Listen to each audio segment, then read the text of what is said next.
Iris Kincaid arrived in Brindle Cove on a November morning when the fog had swallowed the end of every pier. The freight truck that carried her from the last inland town stopped near the diner, coughed once, and rolled away before she had both feet on the ground.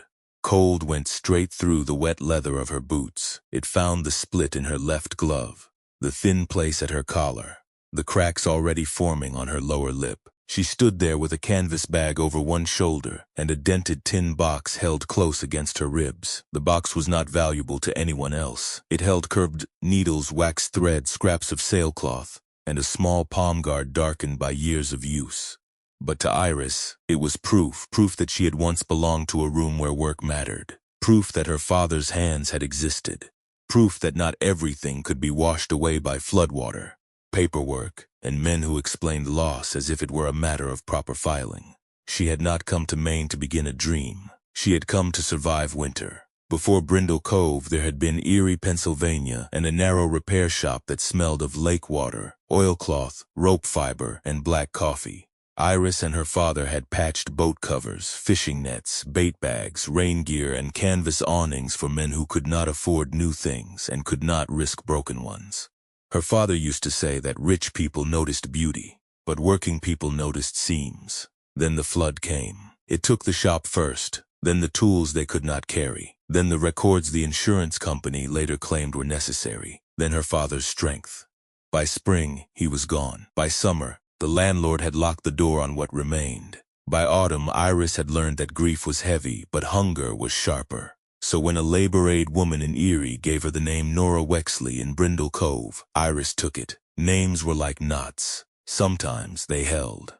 Nora Wexley's diner sat 2 streets above the water. Its windows steamed from within. Nora herself was a compact woman near 60, with silver hair pinned badly, and eyes that missed very little. She looked Iris over once, not kindly, not unkindly, but practically. "You're Kincaid's girl," Nora said. "Iris, I know what your name is. Sit down before you fall down."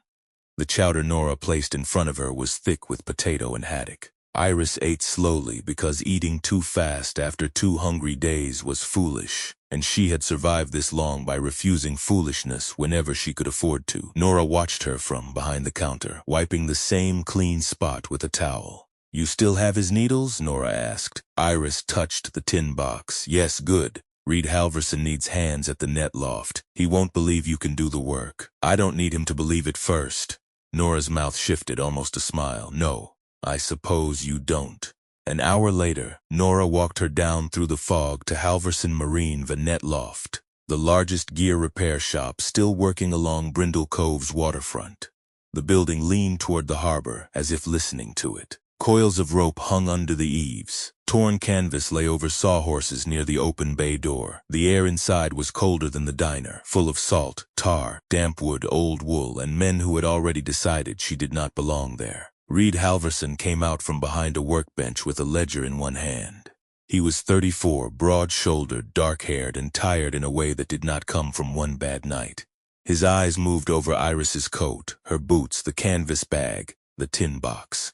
Not rude, not soft, just measuring as if everything in the world was either sound enough to hold or already beginning to give. "Nora says you can work canvas," he said. "I can. She also says you know rope, netting, bait bags, and weather seams." "I do." A man near the back of the shop gave a dry laugh. He was older, thick through the chest, with a red weather-cut face and a white-gray beard that looked like it had been trimmed with a dull knife. Nora had named him on the walk down. Gus Rowland. 63, lobster man, stubborn enough to argue with a tide chart. Gus nodded toward the tin box. "You planning to stitch wedding dresses for the lobsters?" A few men laughed. Iris set the tin box on Reed's work table. The sound was small, but it carried. "Give me the worst thing in the shop," she said. The laughter thinned. Reed studied her for a moment longer. Then he turned and pulled 3 pieces from a heap near the wall. A torn hatch canvas, a frayed buoy line, and a lobster trap bait bag split along one edge. "If you can make one of those useful, I'll pay you for the day," he said. Iris did not pick up the needle first. That was the mistake amateurs made. She touched the canvas with the back of her fingers. She turned the bait bag inside out. She ran the buoy line slowly through her palm, stopping where the fibers changed under pressure. The room had gone quiet enough for her to hear water knocking beneath the pier. "This line didn't wear through naturally," she said. Gus snorted. "Rope wears. That's what rope does. Not like this." Iris held up the section. The outer fibers were weakened in one narrow place before it took load. Rock abrasion feathers. Salt rot spreads. This was concentrated. Reed's expression did not change much, but his eyes lowered to the rope. For the first time since she had stepped into the shop, he looked at the thing in her hand instead of the woman holding it. That was enough. Iris opened the tin box. Her father's curved needles lay in their old order, smallest to largest, each one rubbed bright at the grip. She chose one, waxed the thread, and began. She did not hurry. Hunger had taught her not to waste motion. Grief had taught her that shaking hands could still be made useful if you gave them work they understood. She patched the hatch canvas with a crossed load-bearing seam. Not pretty, but strong. She reset the bait bag edge so the pull would travel through the mesh instead of tearing straight down one side. She separated the damaged buoy line from the usable length and marked the suspicious section with a strip of red thread. Men came and went. Someone muttered that she worked like an old sailmaker. Someone else said nothing but stayed to watch. 4 hours later, Gus Rowland took the repaired canvas in both hands and pulled. His old shoulders bunched, the canvas held. He pulled harder, the seam held again, the shop waited. Gus let go first. "Huh," he said. It was not praise. But in that room from that man, it was close enough to make two of the younger hands look at Iris differently. Reed picked up the repaired bait bag, turned it over, checked the seam, then looked at the red-marked section of buoy line on the table. "1 week," he said, "trial work. Pay at the end of the week if the work holds. There's an old seasonal room behind the loft. It's small, but it has a cot, a latch, and a stovepipe that still draws." Iris kept her face steady. "That will do." He nodded once, as if any more would make the arrangement sentimental. That night, the room behind the net loft was colder than Nora's diner and smelled faintly of dust, rope tar, and old rain. It held a narrow iron bed, one folded blanket, a crate for a table, and a window looking down toward the harbor lights blurred in fog. To Iris, it looked almost luxurious. She set her canvas bag on the floor, placed the tin box on the crate, and took out her father's sail-stitching notebook. The pages smelled of linseed oil and salt that had never touched this ocean. His handwriting filled most of it, blunt and careful, without decoration. Near the margin of one page, she found the line she already knew by heart. "A good stitch does not only hold cloth, it holds people on their way home." Iris rested her fingers there for a long time. Outside, Brindle Cove creaked in the wind. Mooring lines groaned beneath the docks. Boats knocked softly against their fenders, each sound patient and uneasy. Somewhere in the dark, the harbor was aging or failing or being harmed by hands no one had noticed yet. Iris did not know which, but she knew this: some tears did not begin where people first saw the rip, and she had spent her whole life learning how to find the place where they began. For the first week, Iris Kincaid did not try to make the harbor men like her. She did not soften her voice when they frowned at her labels. She did not explain herself twice when someone tossed a wet coil of line into the corner she had just cleared. She did not smile to prove she was grateful for the chance. She worked. By Tuesday, the curved needles in the tin box had been sorted by size and purpose. By Wednesday, the buoy lines hung from pegs according to thickness, not according to whoever had thrown them there last. Torn hatch canvas received chalk marks. Bait bags were stacked by damage. Suspect rope went into a crate near Reed Halverson's office with a red thread tied around each questionable section. The men noticed before they admitted noticing. A morning in the loft no longer began with 3 people searching for the same knife, one man cursing over a missing coil, and Gus Rowland declaring that the whole harbor had gone soft. It began with things where they were supposed to be. That irritated the men at first, then it saved time. Iris understood that resentment often weakened when usefulness became undeniable. Rope was like that too. It fought a new bend until pressure taught it where to settle. She watched the harbor the same way she watched a seam.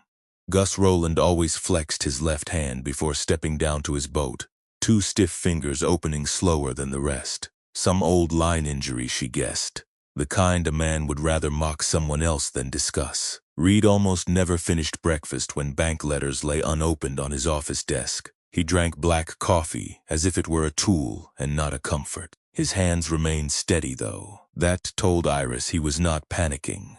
He was doing something harder, holding too much weight and pretending it had not changed the way he stood. And then there was Rory Tilden. Rory was 26, narrow-shouldered, quick-footed, with a pencil tucked behind one ear and the anxious humor of someone afraid silence might expose him. He was not the loudest young man in the loft, but he noticed the most. Iris saw him pause whenever she reset a seam. She saw his eyes follow the thread path. She saw him remember which coil belonged to which boat before anyone asked. But when she handed him a piece of canvas and said, "Hold this corner," he laughed like she had made a joke. "I'm no seamstress, Mom." "No," Iris said. "You're a harbor hand, so hold the corner." He did, but only after glancing toward Gus. That told her more than his answer had. On Thursday afternoon, Gus came in angry enough to bring half the weather with him. His boat had lost 2 strings of lobster traps near the ledge, and he blamed the tide, the rocks, his age, the price of rope, and possibly the moral condition of the entire state of Maine. He threw the remaining buoy line onto Iris's work table. "There," he said. "Tell me what your little red threads think of that." Iris did not respond to the tone. She picked up the line. The break was too clean. Rock abrasion would have feathered the fibers. Salt rot would have spread through the strand in dull weakness. This section had failed from a narrow point, as if a small cut had been made first, and the sea had merely finished the work. She looked up. Gus was still breathing hard. "This wasn't just wear," she said. He stared at her. "You calling me careless?" "I'm saying the rope was weakened before it took load." Reed had come out of his office by then, a folded letter in his hand. Iris caught the name printed at the top before he tucked it under the ledger. North Star Packing. His face had the same controlled flatness she had seen all week, but there was a new edge beneath it. "Show me," he said. Iris placed Gus's line beside the first suspicious section from the trial day. The marks were not identical, but they shared a logic. One weakened point, one sudden failure, one easy explanation waiting for anyone tired enough to accept it. Reed read the damage quietly. Then he unfolded the North Star letter after all. The language was polished. Brindle Cove's waterfront was, according to Damon Vickery, no longer positioned for safe independent operation. A sale to North Star would protect local livelihoods through professional consolidation. Iris had heard men use clean words to cover dirty work before. She did not say that, not yet. "Keep the sample," she said. "But not in my box, not if you want it to matter." Reed looked at her then, really looked. By sunset, Althea Briggs arrived. The harbor master was a compact woman in a dark waterproof coat, with a short black and silver bob and eyes that made sentiment useless. She did not care that Iris was hungry, new or right in a way that felt dramatic. She cared about dates, source, custody, vessel name, witness, seal, and signature. "Stories don't hold up," Althea said, sliding a waterproof notebook onto the table. "Records do." Iris nodded. "Then we make a record." That was the first time Reed stopped looking at her, as if she had brought him a problem.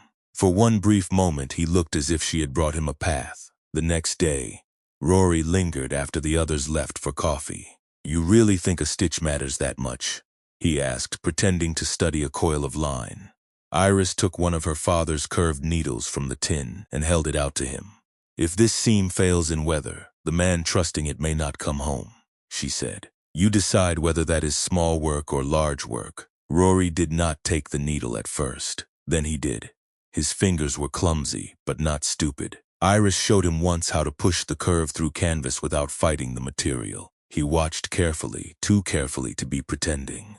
When Gus passed the open bay door and saw him, Rory's shoulders tightened. Gus looked at the needle, then at Rory, then he spat outside into the gravel and kept walking. Rory released a breath. "Was that approval?" he asked. "No," Iris said, but it wasn't mockery. By the end of the week, Althea had returned with Lennox Ward, a former Coast Guard man turned part-time marine surveyor, tall, gray-bearded, and quiet in the way of someone who had pulled bodies and equipment from the same cold water and respected both. He examined 3 more samples from 3 different boats and confirmed what Iris had suspected.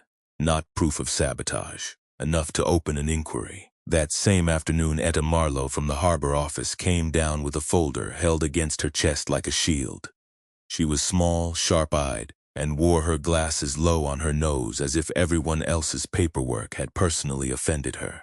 "These lot numbers," Etta said, tapping one invoice with a knuckle, "were supposed to come from our regular supplier, but the code format changed 6 months ago. I thought Reed had switched vendors and neglected to tell me." "I didn't," Reed said. Etta's mouth tightened. "Then someone switched something." The harbor went still for a second around that sentence. Near dusk, a hard gust rolled through Brindle Cove without warning.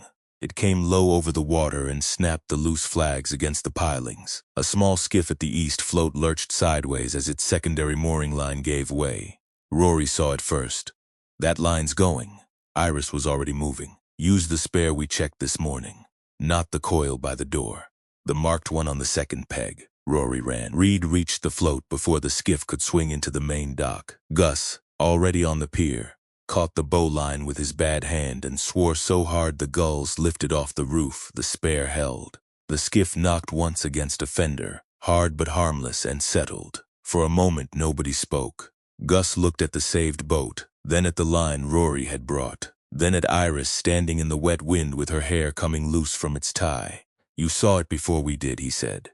There was no joke in it this time. That night, Reed came into the loft after the harbor had gone gray and quiet. Iris was at the work table, writing dates beside sample numbers in her father's notebook, careful not to confuse memory with record. Reed stood across from her. "You think someone is trying to make this harbor look like it's failing on its own." Iris laid 3 marked samples on the table, side by side, beside the old notebook and the tin of curved needles. "No," she said. "I think someone is making it fail slowly enough that everyone blames the sea." Reed did not answer. Beyond the open door, fog moved between the boats like a thing with hands. Lines creaked under the docks. The harbor sounded old, tired, and suddenly vulnerable. For the first time since Iris had met him, Reed Halverson did not only look exhausted. He looked afraid, not for himself, for everything that had been cut while he was trying to hold the rest together. Reed Halverson wanted to fight Damon Vickery with paper, contracts, dock inspection records, repair logs, insurance notices, bank statements. Every clean document he could put between Brindle Cove and the polished language North Star Packing kept sending down the coast. Iris understood why. Paper mattered. Men like Damon lived inside paper. They knew how to turn a phrase until a threat sounded like concern and a purchase sounded like mercy. But Damon did not only need documents, he needed a story. Brindle Cove was old.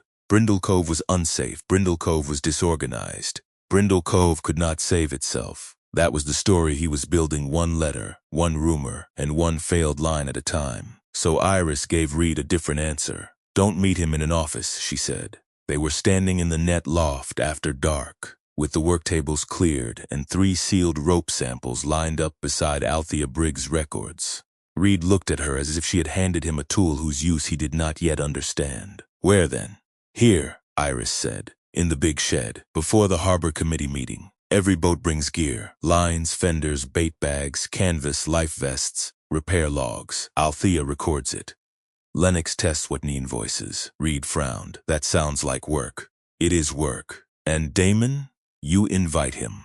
Iris looked toward the bay door where fog pressed softly against the dark. "He's the one saying the harbor can't operate safely. Let him come see whether that's true." By Friday evening, the big shed did not look festive. Iris had refused bunting, music, and anything that made the event feel like a plea for sympathy. It looked instead like a harbor remembering its own hands. Canvas sheets were spread flat over sawhorses. Coils of rope hung in ordered rows. Life vests lay open for seam inspection.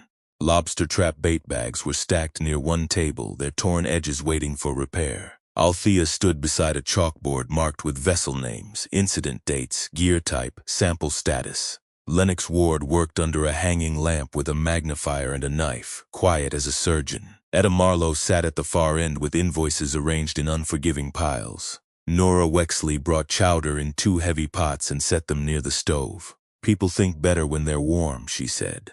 Marnie Belshaw arrived just after 6. Iris knew her name but had not met her. She was 58, soft-faced, with tired blue eyes and a wedding ring hanging on a silver chain at her throat. Her husband had died 2 years earlier in a gear failure. People still referred to as an accident because accident was the word that allowed a town to keep working. Marnie did not say much. She took off her coat, tied on a faded denim apron, and began checking the stitching on life vests with careful, practiced fingers. The room filled slowly, not with a crowd waiting to be saved, but with people bringing what they had. Gus Rowland carried in 2 coils of line and a face that dared anyone to comment on it. Rory Tilden came with sleeves rolled and Iris's first lesson already visible in the way he held the needle, uncertain but not ashamed enough to hide it. Damon Vickery arrived exactly on time. His coat was clean, his shoes cleaner, and his smile had the smooth patience of a man who had expected disorder and was prepared to be gracious about it. 2 steps inside the shed the smile remained, but something behind it paused. He had walked into work, not panic, not begging. Work. Reed greeted him without warmth. "Mr. Vickery, Mr. Halverson, this is quite an undertaking. It's a safety inspection," Althea said before Reed could answer. "Public record." Damon turned to her with that polished smile. "Of course." Iris saw his eyes move across the shed, the sealed samples, the chalkboard, Etta's invoices, Lennox's testing table, the people warming their hands around chowder and then returning to the gear. He had expected a harbor embarrassed by itself. He had found one paying attention. For the next hour, Iris moved through the shed without making herself the center of it. She handed wax thread to Rory. She showed Marnie how to test a seam without tearing it further. She placed 2 rope samples beside Lennox and wrote the vessel names on small tags. When Etta muttered from her invoice table, Iris went to her. "Say it again," Iris said. Etta tapped 3 pages with the blunt end of her pencil. "These invoices list our regular supplier, same as always, but the lot codes stamped on the line don't match their format." Reed came closer. "Whose format?" Etta's mouth tightened. "Bren Marine Supply, town east of here, small warehouse, owner's Silas Bren." The name moved through the little group like a draft under a door. Across the shed, Damon Vickery was accepting a bowl of chowder from Nora. His smile did not change, but his right hand tightened around the spoon so hard the knuckle paled. Iris noticed she did not point. Not yet. The moment turned when Damon made the mistake of thinking politeness could still protect cruelty.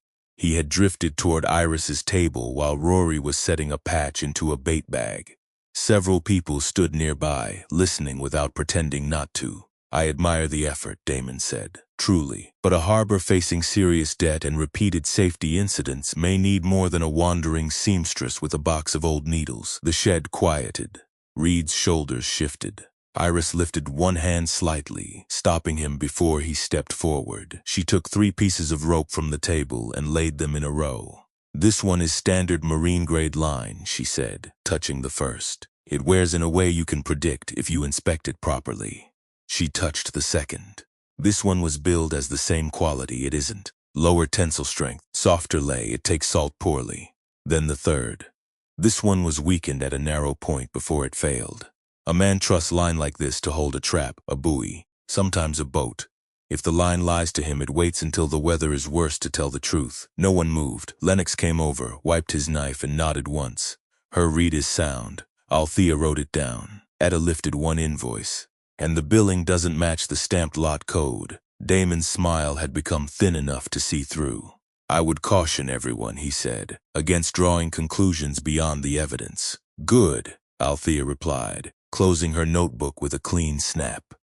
"Then we'll keep gathering evidence." That was when Marnie Belshaw spoke. "My husband said something about the rope," she said. The whole room turned gently, as if afraid sudden attention might drive her back into silence. Marnie's fingers had found the ring on its chain. "Before he died, he said the new line felt wrong. Too soft for how new it was. I told him he was tired. Everyone was tired that season." Her voice did not break. That made it worse. Gus lowered his head. No one promised her anything. No one told her grief had found its answer. But something solemn passed through the shed, a possibility too heavy to lift alone. After Damon left, the work continued for another hour.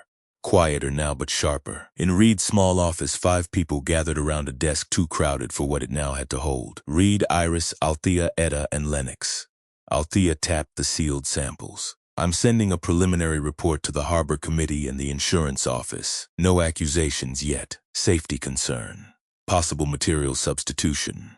Pattern of failure." Lennox nodded. "I want every line purchased in the last 6 months checked." Etta gathered her invoices.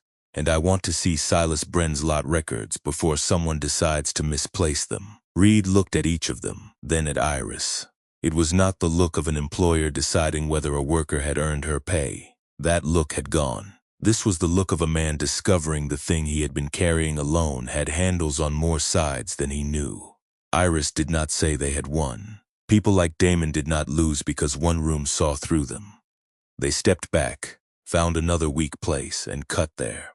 Later, when the shed had emptied and the fog had returned to the windows, Rory stayed to help coil the clean line. He worked in silence for a while. Then he said, "I think I want to learn this properly." Iris looked up. Rory kept his eyes on the coil. "Not just holding corners, not just helping, I mean the work." Iris opened her father's tin. For a moment she saw Erie, her father's workbench, his hands laying the needles in order. The private rule she had not known she still carried. These were his and hers and no one else's. Then she took out the second curved needle and placed it in Rory's palm. "Then don't be late tomorrow," she said. Rory closed his fingers around it like it weighed more than steel. Outside, the harbor creaked in the dark. Inside, for the first time since the flood, Iris had given away one of her father's tools and felt not poorer but steadier.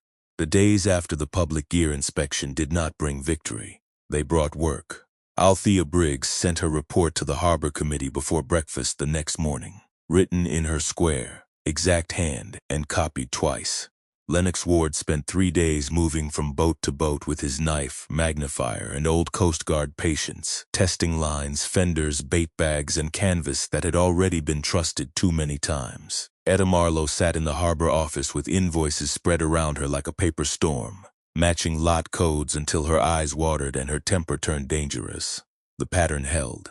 Bad line billed as good. Questionable canvas listed under trusted suppliers. Small substitutions spread across months, each one easy to dismiss alone. Together they looked less like mistake and more like method. Reed sent copies to the local bank and asked that every conversation about a North Star purchase be suspended until the investigation was complete. The insurance company, which had been preparing to raise rates high enough to crush half the waterfront, agreed to reopen the file. Brindle Cove did not cheer. People who live close to the water know better than to celebrate when the storm has merely shifted direction. Damon Vickery came to the harbor office on Tuesday with his polished coat buttoned against the wind and no smile at all. "This is reckless," he told Reed, coldly enough that even the old radiator seemed to hush. "You are accusing North Star to cover years of poor management." He was not facing Reed alone this time. Althea stood beside the filing cabinet with the sealed samples listed in her notebook. Etta sat at the desk, one finger resting on an invoice Damon clearly wished did not exist. Lennox leaned against the wall, arms folded. Gus Rowland stood in the doorway, big and weather-beaten, saying nothing because his silence was more useful than his temper. Marnie Belshaw held her late husband's accident folder against her chest. Iris stood behind them all, not hidden, just quiet. Damon looked past the others and found her anyway. "You," he said softly, as if the word were an accusation. Iris did not answer. She had learned long ago that some men needed resistance to make themselves taller. She refused to give him any. The first crack came from Silas Bren. He arrived 2 days later from the town east of Brindle Cove, shoulders hunched inside a warehouse jacket, face gray with lack of sleep. He denied everything at first. The wrong codes were clerical. The shipment substitutions were supplier errors. He had no direct arrangement with Damon. He did not know what anyone was implying. Then Nora Wexley told Iris, quietly, that Silas's wife had been sick the previous winter, and that Bren Marine Supply had nearly folded under medical bills and debt. Iris looked at Silas differently after that. Not kindly, not forgivingly, precisely. "He isn't like Damon," she told Reed that night in the net loft. "Damon hunts. Silas hides." Reed's jaw tightened. "He hid while my harbor was being cut apart." "Yes," Iris said. "And if you corner him like a thief, he'll keep hiding. If you give him a way to tell the truth without becoming nothing, he may take it." Reed stared at the work table. "You're asking me to be generous to the man who helped do this." "I'm asking you to be accurate," Iris said. "If he was bought, expose him. If he was scared, give him one reason to stop being scared." For a long moment, Reed said nothing. Then he exhaled, tired and rough. "You don't look at problems the way I do. No, Iris said. You look at what has to be protected. I look at where the tear began. Silas told the truth the next morning. Not all at once. Truth came out of him in pieces, each one dragged loose by shame. Damon had offered him a way out, cheaper line, altered invoices, enough pressure to make refusal feel impossible. The failures were never meant to sink a boat outright. That would have brought investigators too soon. The plan was slower than that. A lost trap string here, a damaged float there, insurance complaints, rumors, committee pressure, a harbor that looked tired enough to sell itself. Silas produced letters, delivery notes, and a list of substituted lots. No one called it victory.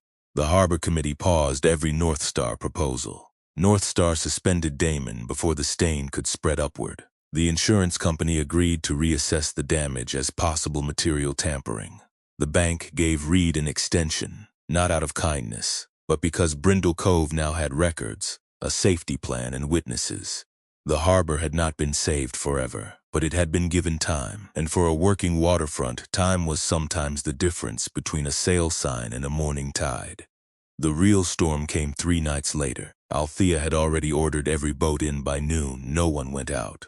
Brindle Cove was not foolish enough to confuse bravery with bad judgment. By dusk, the sky had turned the color of hammered lead, and rain came sideways across the docks. Iris was in the net loft with Rory, checking the emergency line rack, when Gus shouted from the east float. A small skiff had started to swing loose. Its main line held, but the secondary strain was pulling against a weak section of dock. If it broke free, it could slam into 2 tied boats and take the old corner of the float with it. Reed ran first. Gus was already on the dock, braced low, his bad hand wrapped around a wet line.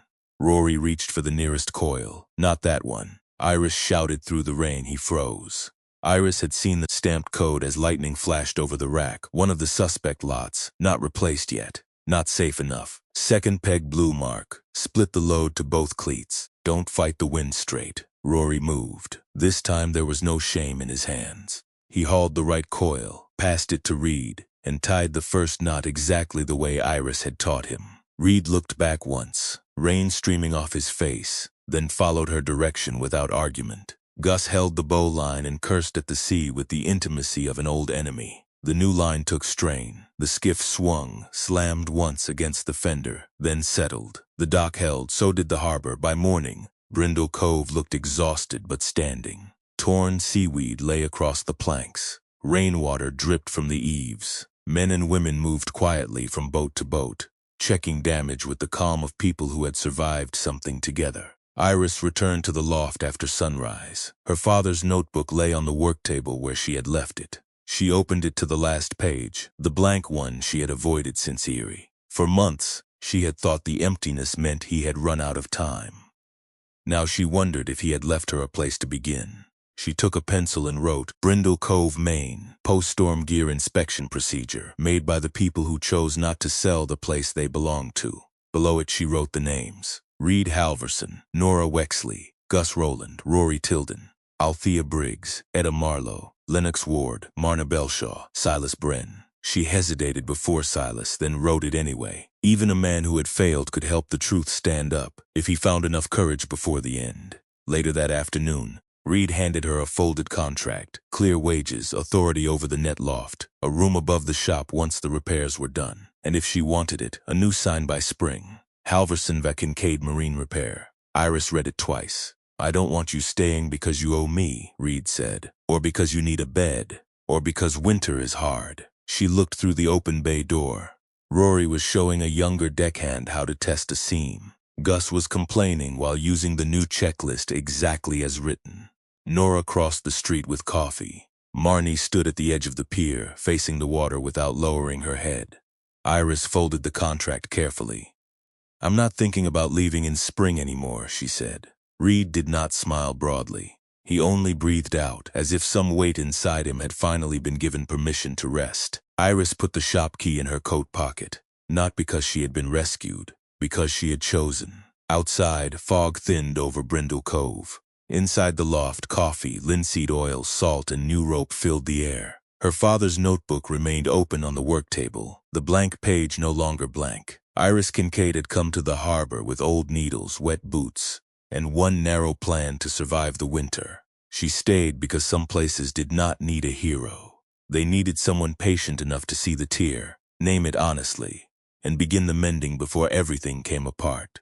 Sometimes the miracle is not a sudden light from the sky. Sometimes the miracle is a tired person who keeps showing up, a pair of hands that refuse to quit, a stranger who notices the tear everyone else has learned to ignore. A small act of care that arrives quietly but changes everything. Iris came to Brindle Cove with almost nothing, only old tools, wet boots, and the will to survive one more winter. But God has a way of placing broken people in broken places, not to leave them there, but to let healing begin through them. Maybe that is true in our lives too. Maybe the kindness you give today is the stitch that holds someone else together. Maybe the patience you show, the truth you speak, or the help you offer becomes the very thing God uses to bring somebody safely home. If this story touched your heart, please share it with someone who needs a little hope today. Leave a comment and tell us where you are watching from. And if you believe that God still works through ordinary people in ordinary places, and if you want more stories of courage, healing, loyalty, and faith, please subscribe to the channel and join us for the next one. May God bless you, protect your home, strengthen your heart, and guide you safely through every storm you are facing.